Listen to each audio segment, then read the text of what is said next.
Action लेता हूँ तो कभी कभी ऐसा होता है कि पता नहीं चलता है कोई रीज़न, या फिर स्पॉन्टेनियस हो जाता है वो एक्शन। और कभी कभी मेरे पास ऑप्शन, जब माइंड में ऑप्शन चलते रहता है ये करूँ कि वो करूँ, तब वो सिचुएशन में कैसे मैं राइट एक्शन चूज करूँ। तुम ये मान ही रहे हो कि जहाँ स्पॉन्टेनियस है वहाँ ठीक है, वो भी आवश्यक नहीं है ना।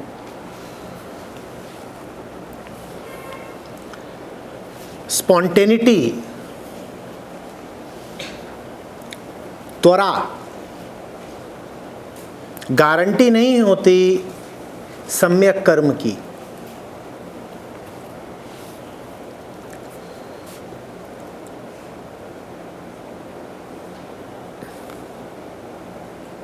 दो लोग बहस कर रहे हो गर्मा गर्म, देखो वो कैसे तुरंत फुरत एक दूसरे को तर्क मार रहे होते हैं। स्पॉन्टेनियस ही चल रहा होता है सब कुछ, तो क्या वो ठीक है?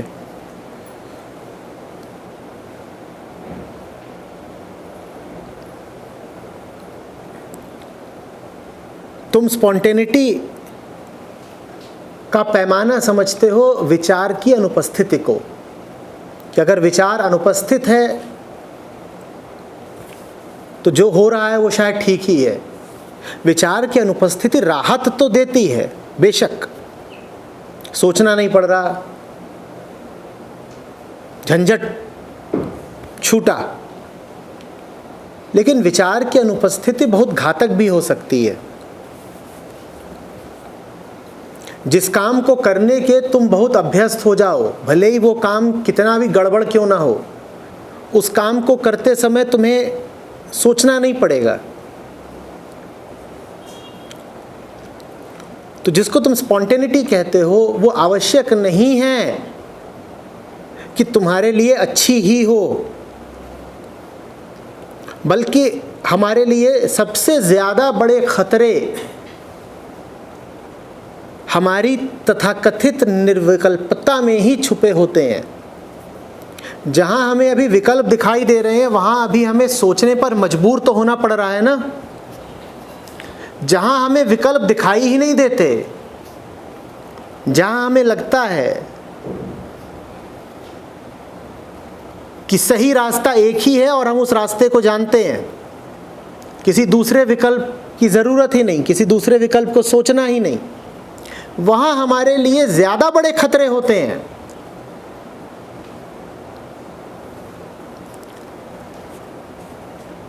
समझो बात को। तुम प्रश्न लेकर के तभी आते हो जब तुम्हारे सामने चौराहा होता है, तब तुम प्रश्न करते हो आचार्य जी कौन सी राह जाएं, और तुम कहते हो बड़ी उलझी हुई हालत है, खड़े हैं और चार रास्ते, कुछ समझ में नहीं आ रहा किधर को बढ़ें। ये हालत उलझी हुई हो सकती है, पर फिर भी ये हालत बहुत बुरी नहीं है। क्यों? क्योंकि तुमने कम से कम कोई एक रास्ता पकड़ तो नहीं लिया ना। तुमने किसी एक रास्ते को लेकर धारणा तो नहीं बना ली ना कि यही ठीक है। तो अभी हो सकता है कि तुम बच जाओ, क्योंकि अभी तुम्हें संशय बाकी है। जहां संशय है वहां जिज्ञासा है, जहां जिज्ञासा है वहां खोज है, और जहां खोज है वहां सत्य है।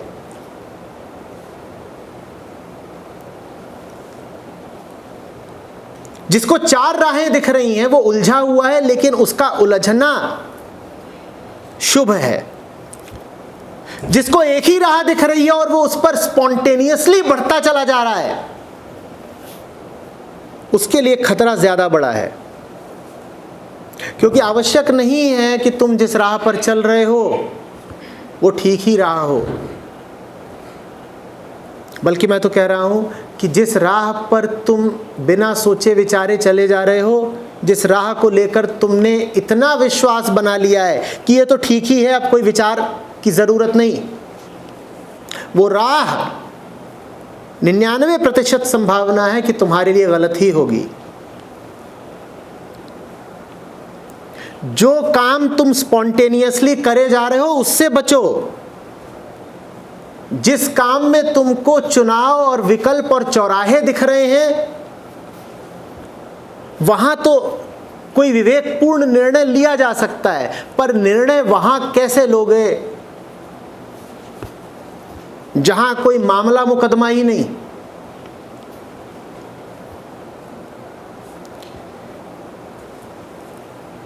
और तुम मेरे सामने तब तो आ जाते हो जब चौराहे पर खड़े होते हो, पर तब तुम मेरे सामने कभी आते ही नहीं जब तुम्हें लगता है कि जीवन की राह साफ है, स्पष्ट है,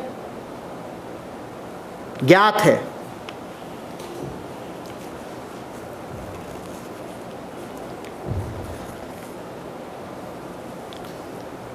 अभी मेरी एक सज्जन से बात हुई,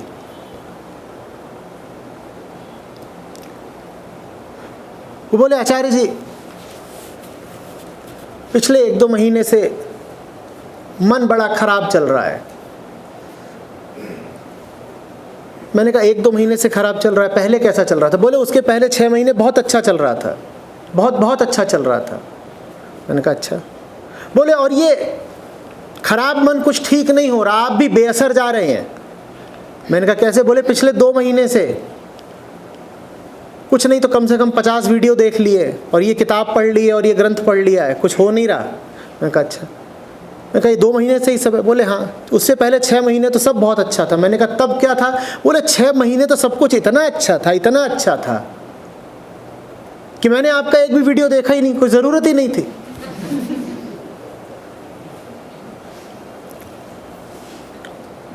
यहाँ पर चोट खाते हैं हम, यहाँ मरते हैं, जब हमें पक्का भरोसा होता है कि हम जो कर रहे हैं वो सही ही है।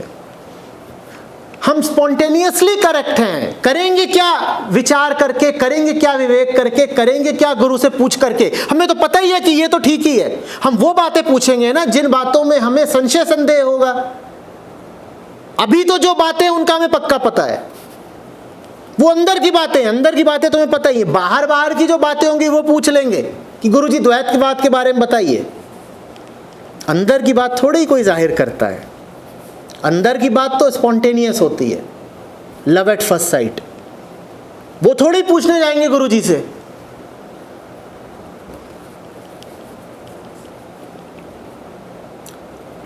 वहीं मर रहे हो जहां तुम्हें पक्का भरोसा है कि मर नहीं रहे हो। वही गलत हो जहां तुम्हें पक्का भरोसा है कि सही हो।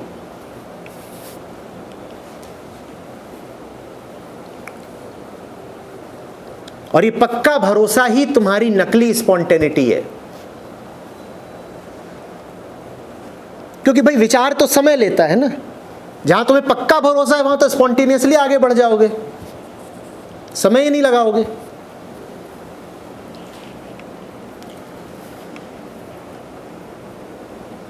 थम करके जीवन के उन्हीं सब हिस्सों पर बड़ी तीक्ष्ण नजर डालो जिनको तुम मानते हो कि वो तो संशय से परे हैं।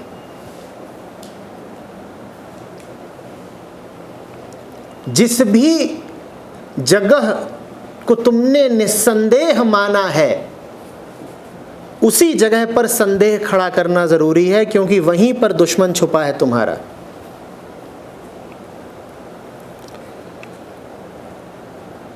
जहां तुम्हें शक हो ही रहा है वहां बच जाओगे। जहां तुम्हें शक ही नहीं वहीं मारे जाओगे, वहीं मारे जा रहे हो।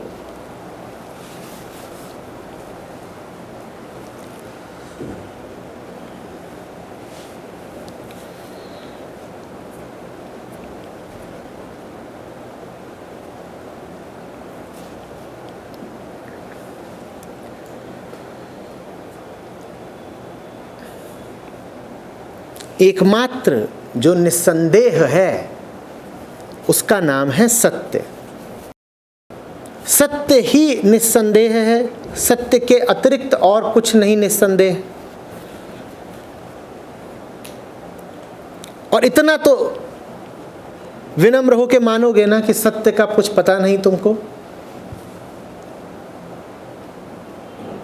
जब सत्य का तुम्हें कुछ पता नहीं तो तुमने जीवन में कुछ चीज़ों को निस्संदेहता कैसे प्रदान कर दी, कुछ चीज़ों पर तुमने ये ठप्पा कैसे लगा दिया कि ये तो बेशक हैं, बियॉन्ड डाउट हैं, प्रश्नातीत हैं, कैसे कर दिया। सत्य ही होता है जो प्रश्नों के अतीत होता है, बाकी तो हर चीज प्रश्नों के दायरे में आनी चाहिए ना। तुमने कैसे उन पर सवाल करना छोड़ दिया? तुमने कैसे मान लिया कि ये तो होता ही है, ऐसा तो होता ही है ना।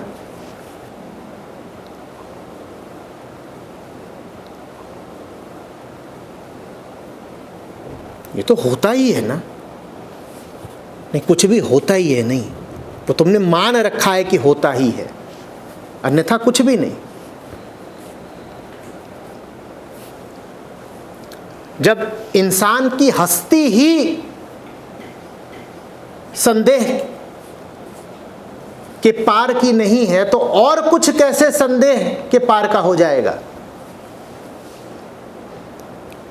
जिन्हें जिज्ञासा करनी होती है, प्रश्न करने होते हैं, वो तो प्रश्नों की मार से अपने आप को भी नहीं बचाते।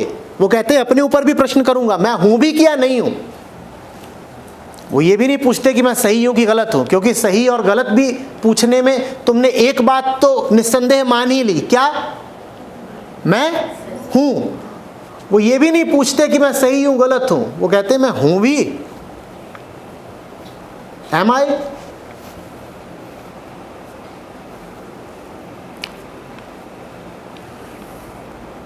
और प्रश्न जब भी उठेगा तो वो तुम्हारी झूठी स्पॉन्टेनिटी को बाधित करेगा और तुम्हें बड़ी परेशानी होगी, क्योंकि पहले सब कुछ आसानी से, सरलता से, स्मूथली हुआ जाता था।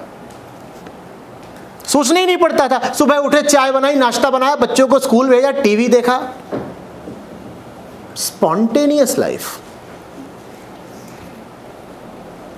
लेकिन जब संदेह उठते हैं, सवाल उठते हैं, तो अपने ऊपर कदम कदम पर शक होता है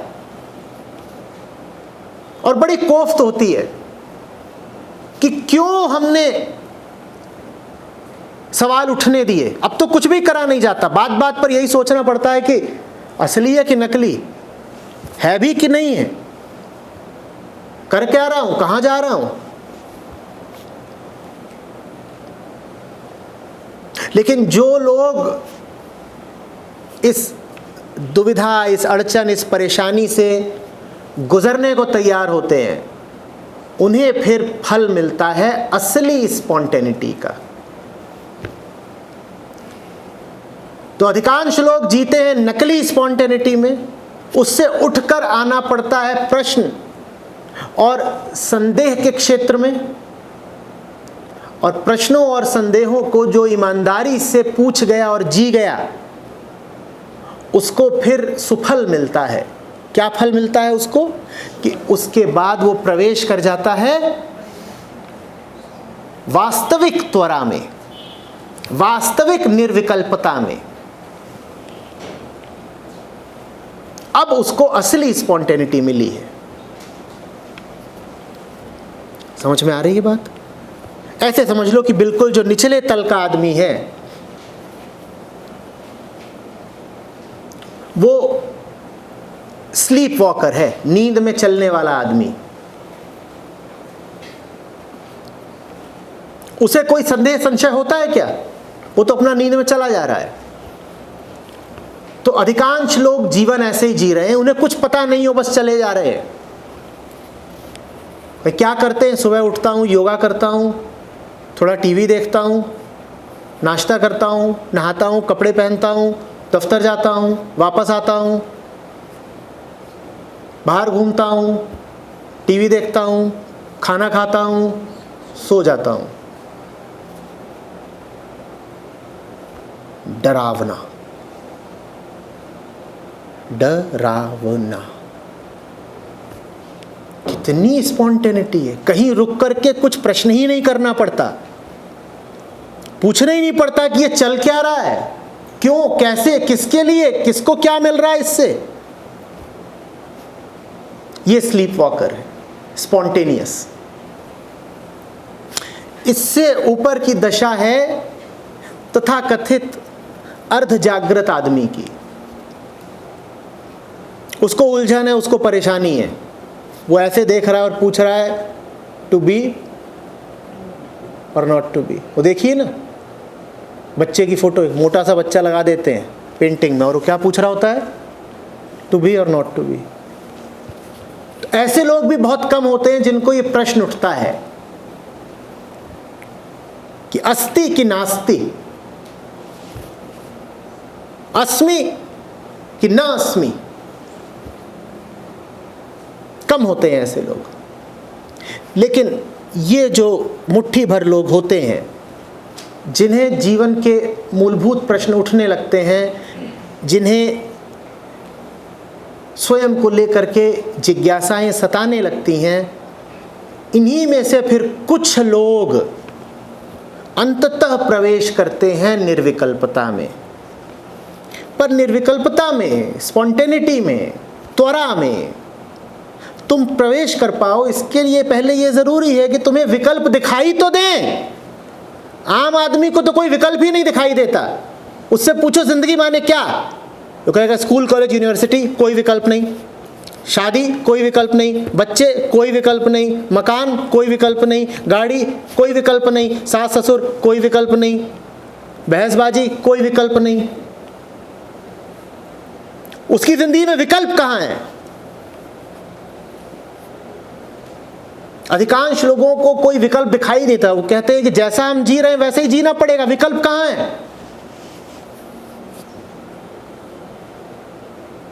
इसीलिए तो जब उनसे कहता हूं कि ऐसे क्यों चल रहा है सब, तो कहते हैं और क्या करें। मैं पूछता हूं तुझे कोई और रास्ता, कोई विकल्प नहीं दिखाई देता? कहते है ही नहीं। ये कैसे नहीं है? तुझे दिखाई नहीं देता। ये यहां बैठी हैं श्वेता, इन्होंने बाल मुड़ा लिए, बाकी इतनी स्त्रियां बैठी हैं, उनको ये विकल्प दिखाई भी दिया कभी? मैं नहीं कह रहा हूं बाल मुड़ा लो, मैं सिर्फ पूछ रहा हूं कि ये विकल्प भी कभी दिखाई दिया कि ऐसा भी किया जा सकता है? ये थोड़ी होता है। अरे हम भारत की लज्जाशील स्त्रियां हैं, सर थोड़ी घुटाएंगी। ये विकल्प कभी ख्याल भी आया कि गर्मी बहुत है भाई, सर पे इतने बाल काहे को रख के चल रहे हैं? स्त्री बाद में है, इंसान पहले है। इतने सारे बाल रखने की जरूरत क्या है? नहीं दिखाई दिया ना।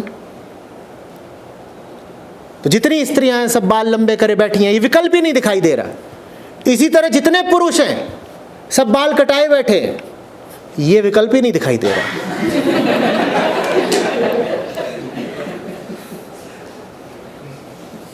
मेरी शिष्या तो अगर कोई है तो श्वेता है, पर बड़े उल्टे तरीके से है, पर हैं असली। उन्होंने कहा आचार्य जी अगर वो कर सकते हैं जो स्त्रियां करती हैं, तो मैं वो कर सकती हूं जो पुरुष करते हैं। इन्होंने कुछ सीखा, और किसने क्या सीखा? विकल्प तो दिखा इनको। बात असली है, सिर्फ मजाक की नहीं है, समझो। तुम जैसे जी रहे हो तुम्हें उसके अलावा और कोई रास्ता ही दिखाई ही नहीं देता। चलोगे तो तब जब पहले दिखाई देगा, ख्याल में आएगा। 30 साल के हो गए, अभी तक बच्चा क्यों नहीं हुआ? क्यों? तो होना चाहिए ना। नहीं, क्यों होना चाहिए? नहीं, होना चाहिए ना, होता है। नहीं, अपने आप नहीं होता है, करते हो तो होता है। क्यों करते हो? नहीं, करना होता है। किसने बताया? देखिए अब परेशान मत करिए। किसने बताया उसकी बात कल हुई थी, क्या नाम था उसका? ओरेकल। उसने बताया। विकल्प कहां है?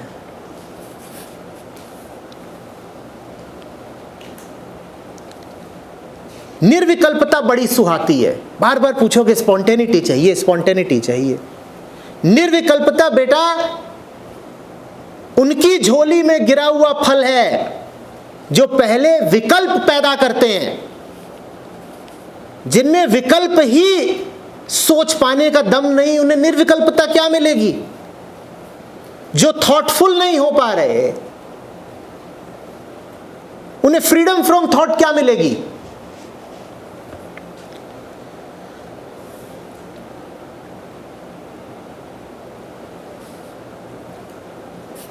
विचार पहले आना चाहिए ना, फिर निर्विचार मिलेगा। अधिकांश लोग विचार भी कहाँ कर रहे हैं, पूछ भी कहाँ रहे हैं।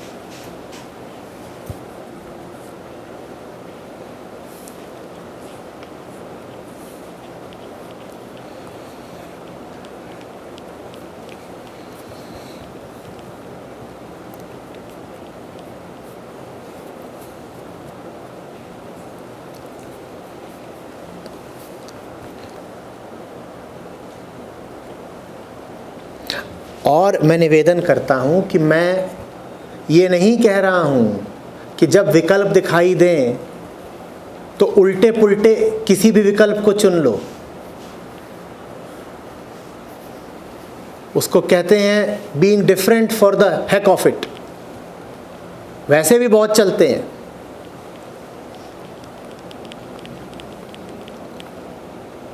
बम्बई का वीकेंड है, सड़कों पर बहुत ऐसे घूम रहे हैं और घूम रही हैं, डिफरेंट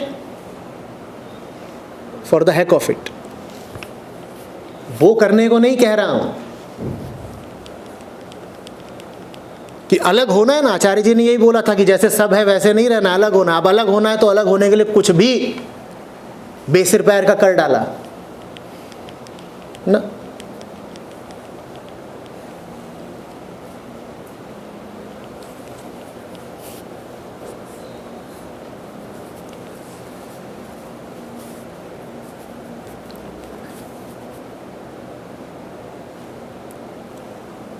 न रूढ़ि पर चलना है, न रूढ़ि के विरोध पर चलना है, सत्य पर चलना है, विवेक पर चलना है।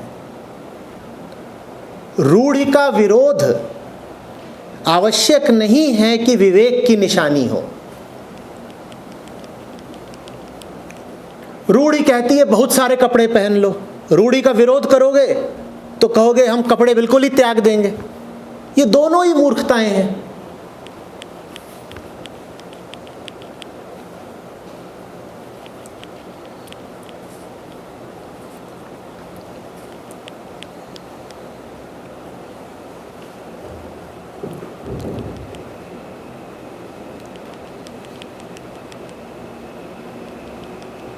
कुछ बात जम रही है।